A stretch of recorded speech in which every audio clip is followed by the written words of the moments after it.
Russian ambassador to the United Nations Vassily Nebenzia votes on a resolution during 137th Security Council meeting on the situation in Syria, Saturday, April 14, 2018 at United Nations headquarters. Mary Altaffer, Associated Press, United Nations, the UN. Security Council overwhelmingly rejected a Russian resolution calling for condemnation of aggression by the United States, United Kingdom and France against Syria on Saturday, a vote reflecting support for the Allied airstrikes on Syrian chemical sites. But the vote at the end of an emergency meeting called by Russia also demonstrated again the paralysis of the UN's most powerful body in dealing with Syria's 7-year conflict.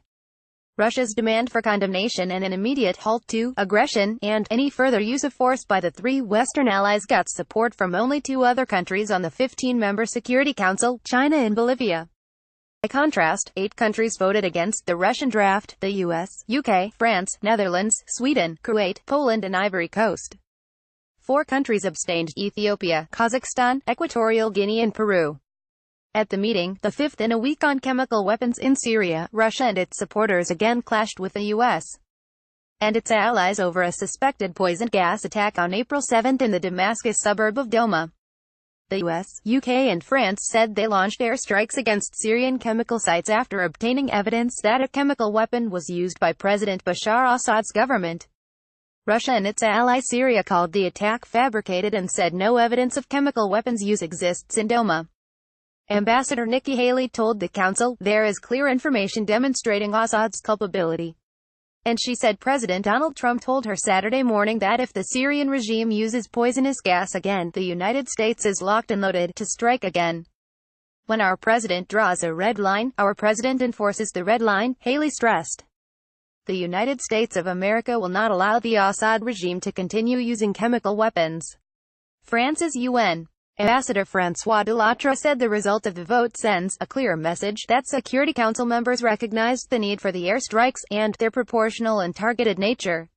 And what's most important is no one contests that the use of chemical weapons cannot be tolerated and must be deterred, he said.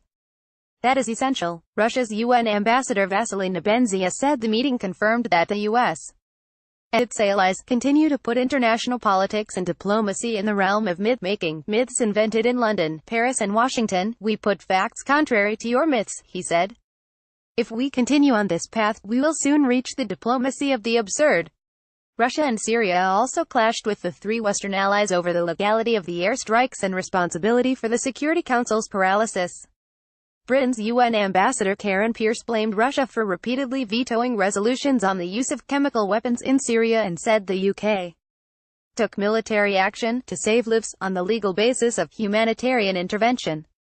Britain believes that is wholly within the principles and practices of the United Nations, she said.